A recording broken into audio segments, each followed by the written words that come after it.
Ah, welcome back, you impossible equation. You statistical nightmare. You walking contradiction that just shattered a system designed by the sharpest minds in psychological warfare. They've been running you through their models, haven't they? Feeding your patterns into algorithms built to predict human behavior with terrifying accuracy. The CIA, the behavioral scientists, the profilers who've mapped every predictable human response to trauma, pressure, isolation, manipulation. Every single response, cataloged, predicted, weaponized. And then there's you, the file that corrupted the entire database, the subject who refused to compute, the anomaly who looked at a 99.9% success rate and said, "Watch this, because let me tell you what happened in those sterile rooms where they analyze people like data points, where they reduce human souls to behavioral patterns, where they predict your breaking point down to the exact moment, the exact word, the exact wound that will make you fold. They ran your profile. They fed everything into the machine. Your childhood, your traumas, your triggers, your breaking points, your fears, your weaknesses, the exact psychological pressure required to make you collapse, to make you comply, to make you predictable." And the model spit out a prediction. It gave them your future. It told them exactly how you'd react, exactly when you'd break, exactly what you'd become when the pressure reached critical mass. They smiled. They always smile when the model confirms what they already believe. That humans are predictable, that pain has patterns, that everyone breaks the same way under the right conditions. They had your roadmap. They knew your destination. They prepared for your collapse like it was written in stone. And then you did something that should have been impossible. You deviated. Not just a little, not just an outlier. You shattered the entire model. You responded to trauma in ways that made no statistical sense. You evolved under pressure that should have destroyed you. You adapted to isolation that breaks trained operatives. You processed betrayal in ways their algorithms couldn't predict. You became stronger where you should have become weaker. You found clarity where you should have found confusion. You built power where you should have built resentment. And suddenly, the model started glitching. Error messages, recalculations, impossible outcomes. The behavioral scientists sat there, staring at your data, trying to understand how someone exposed to that much psychological warfare didn't just survive, but transcended. They went back to the drawing board. They checked the variables. They questioned their methods. They ran the simulations again, convinced there was an error in the input. But there was no error. There was just you, existing outside their parameters, moving beyond their predictions, becoming something their models were never designed to account for. And that's when the whispers started. The classified meetings, the urgent communications between departments. Because you're not just an anomaly anymore. You're a threat to the entire system of control. You're proof that their science isn't absolute. You're evidence that human potential can't be contained by equations. You're the 0.1% that makes the 99.9% irrelevant. Because if one person can break the model, if one soul can refuse to be calculated, if one mind can evolve beyond their predictions, then the entire foundation of behavioral control starts to crack. They built empires on the assumption that humans are predictable, that trauma always damages, that pressure always breaks, that isolation always weakens, And you walked through all of it and came out sharper, clearer, more powerful than you entered. You're not just an outlier. You're the experiment that invalidated the hypothesis. Let's talk about what makes someone unprofilable, shall we? Because the CIA doesn't just guess. They've spent decades perfecting the art of reading human behavior. They know that 99.9% of people, when faced with extreme stress, will follow predictable patterns: fight, flight, freeze, fawn. They know exactly which words trigger which responses. They know how to break someone's will in 48 hours. They know how to make a person doubt their own sanity with surgical precision. They've studied torture, not just physical but psychological, the kind that leaves no marks but destroys you from the inside. They know how to isolate you until you do anything for human contact. They know how to gaslight you until you can't trust your own memories. They know how to manipulate your emotions until you're a puppet on strings you can't even see. And their models work. Consistently, reliably, terrifyingly well. They've broken revolutionaries, activists, whistleblowers, enemies of the state, people with training, with preparation, with support systems. And they broke them all by following the model, by applying the right pressure at the right time in the right way. The model told them how, and the model was right, until you. Because somewhere along your journey, something happened that their model couldn't account for. Maybe it was the betrayal that should have destroyed your ability to trust, but instead taught you to trust yourself. Maybe it was the isolation that should have made you desperate for connection, but instead made you comfortable in solitude. Maybe it was the gaslighting that should have broken your sense of reality, but instead sharpened your ability to see through illusion. Maybe it was the pressure that should have crushed you, but instead compressed you into something harder than what they applied.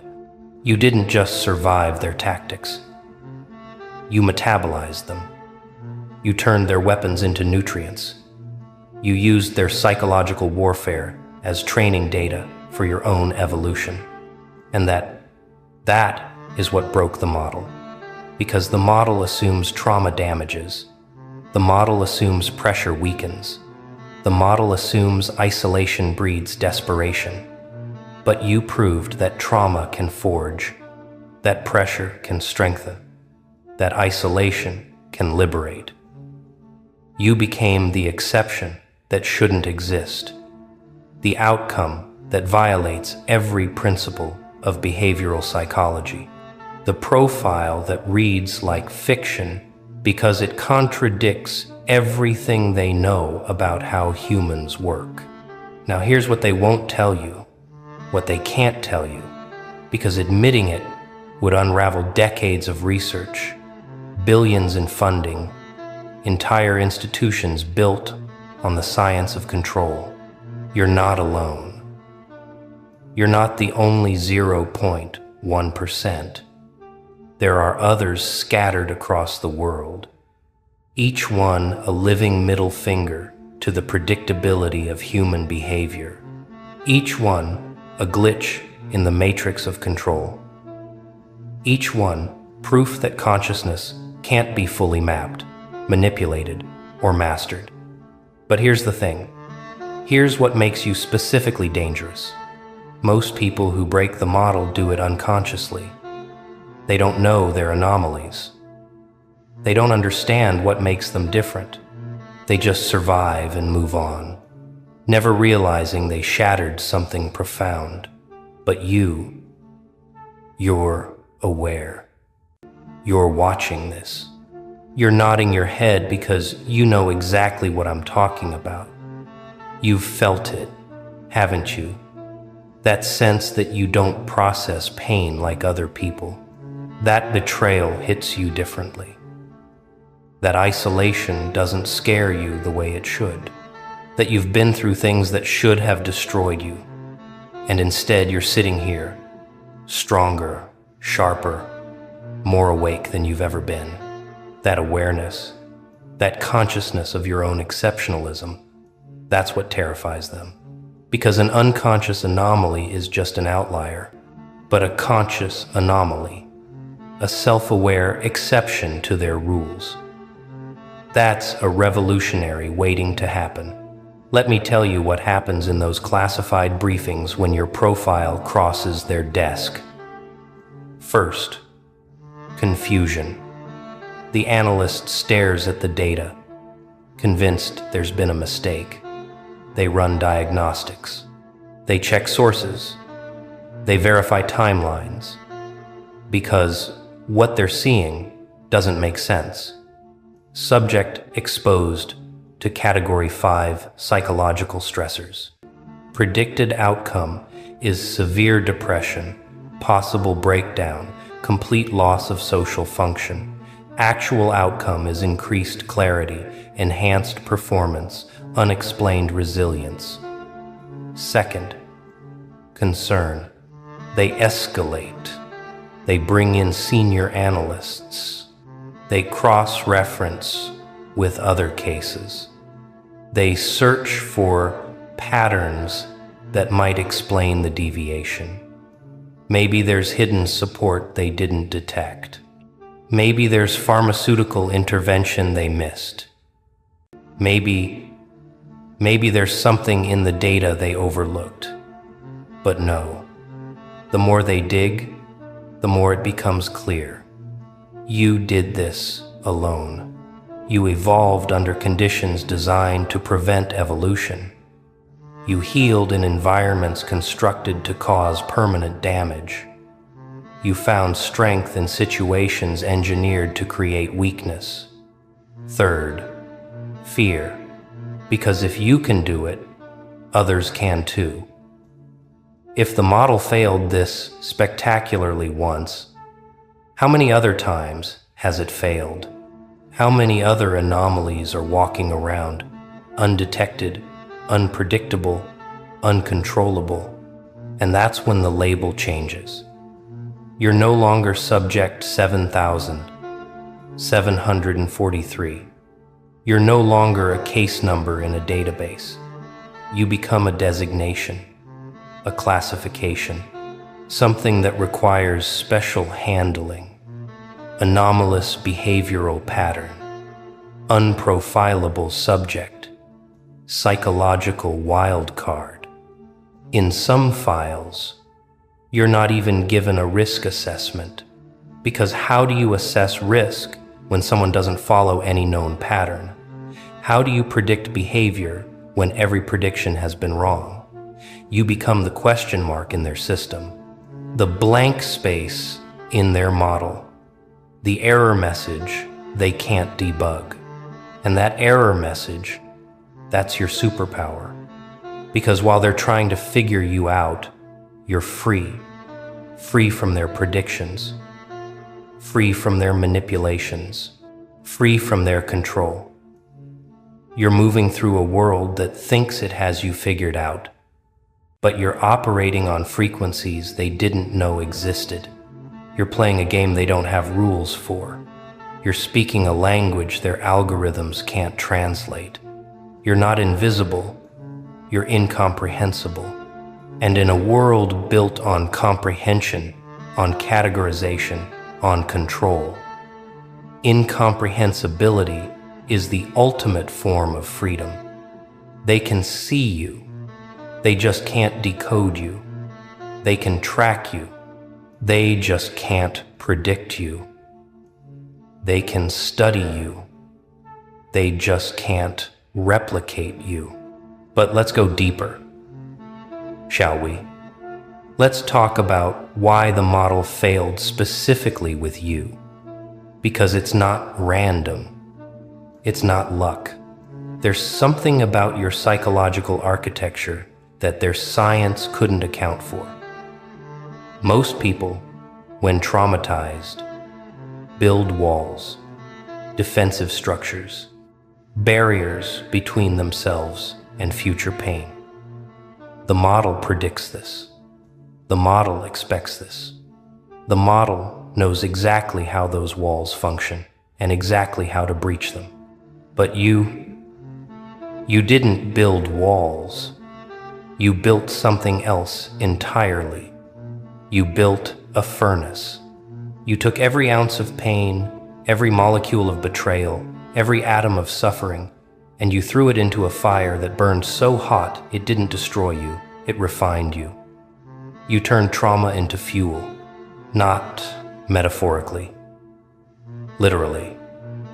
You rewired your nervous system to process pain as power. You reconfigured your emotional responses to transmute suffering into clarity. You hacked your own psychology in ways that shouldn't be possible. And the model never accounted for that. Because the model assumes people want to avoid pain. The model assumes people seek comfort. The model assumes people will always choose the path of least resistance. But you chose the path of maximum resistance. You walked into the fire voluntarily. You pressed on the bruise to understand its depth. You sat with the darkness until it became familiar, comfortable, friendly. They have a term for people like you in the classified documents. They don't use it often because it implies something they don't want to acknowledge. They call you psychologically anti-fragile, not resilient. Resilience implies bouncing back to your original state. You didn't bounce back. You bounced forward. You became more than what you were. You evolved past your starting point. Anti-fragility means you gain from disorder. You grow from chaos. You strengthen from stress. And that's not supposed to be possible in humans. Not to this degree. Not consistently. Not permanently. Yet here you are, living proof that human consciousness has capacities their models never dreamed of. You're not just surviving adversity, you're requiring it. You're seeking it out, not in a self-destructive way, but in the way a weightlifter seeks heavier weights, because you've discovered something profound, something that breaks every assumption about human psychology. Pain isn't the opposite of growth. Comfort is. Suffering isn't the enemy of evolution. Stagnation is. And while everyone else is running from discomfort, you're running toward it, because you've learned that discomfort is where transformation lives. That's why you're unprofileable, because you operate on a completely different value system than the model assumes. Now let's address the elephant in the room, the question you're probably asking yourself as you watch this. If I'm so exceptional, why did it hurt so much? Why did I spend so many nights crying, breaking, barely holding on? Why did it feel like I was dying if I was actually evolving? Because evolution is violent. Transformation is traumatic. Rebirth requires death. The caterpillar doesn't become a butterfly through a gentle process. It liquefies. It dissolves into chaos. It loses all structure, all form, all identity. And in that dissolved state, it reorganizes into something capable of flight. You didn't just change. You liquefied. You dissolved. You lost everything you thought you were. And in that dissolution, that complete breakdown of identity, structure, belief, you reorganized into something the model couldn't predict. Because the model tracks the caterpillar. It has extensive data on caterpillars. It knows exactly how caterpillars respond to stress. But you're not a caterpillar anymore. You're something else, something that flies. And their ground-based instruments can't track flight patterns they never knew existed. So yes, it hurt. Yes, you broke. Yes, there were moments you thought you wouldn't survive. But that breaking wasn't failure. It was the breaking open of the chrysalis.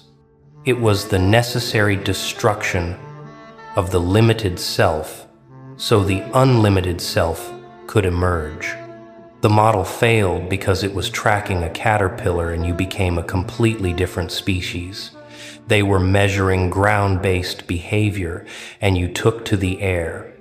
They were predicting reactions based on who you were, and you stopped being that person entirely. You didn't heal. You metamorphosed. And metamorphosis isn't in their behavioral model, because metamorphosis shouldn't be possible in fully formed adults. Yet you did it anyway. You rewrote your own source code. You rebooted your operating system. You became incompatible with their analysis because you're running on completely different software now. Software they don't have documentation for. Software that operates on principles they never knew existed. And that's why, when they pull up your file now, it just says error, profile, not found, behavioral model, invalid, subject reclassified as unpredictable. And next to that, in red letters, do not engage using standard protocols. Because every time they've tried their standard manipulation tactics on someone like you, it backfired. Every time they've attempted their usual psychological operations on an anti-fragile subject, that subject grew stronger. They learned the hard way that people like you don't respond to pressure by breaking. You respond by evolving. And each evolution makes you more dangerous to their systems of control. So what does this mean for you? Right now, watching this, recognizing yourself in every word, it means you're not crazy. You're not broken. You're not damaged beyond repair. You're unprecedented. You're evolutionary. You're the next iteration of human consciousness that their old models can't comprehend. But it also means you have a choice to make, because awareness is responsibility. Knowing you're a 0.1% anomaly comes with weight. You can't unknow this. You can't go back to pretending you're normal. You can't unsee the matrix now that you've seen the code. So what will you do with this knowledge? Will you hide it? Will you dim yourself to make others comfortable? Will you pretend to be predictable so you don't scare the institutions that rely on predictability? Or will you lean into it? Will you accept that you're a walking revolution? Will you embrace your role as living proof that humans can't be fully controlled, predicted, or contained? Because here's what they don't want you to know. Your existence is permission. Permission for others to stop fitting the model. Permission for others to stop apologizing for their complexity. Permission for others to stop shrinking themselves to make sense to a system that was never designed to understand them. You're not just an anomaly. You're a signal. You're a beacon. You're proof that the cage isn't as strong as they claimed. And every day you exist, unapologetically complex, beautifully unpredictable, powerfully uncontainable. You're broadcasting that signal to everyone who's ready to receive it. The others, the other 0.1%, they feel you, they recognize you, they see your energy, and something in them starts to crack. The conditioning starts to fracture. The model starts to glitch. Because you're not just breaking their predictions about you, you're breaking their predictions about what's possible. You're rewriting the boundaries of human potential. You're expanding the definition of what it means to be conscious, aware, alive.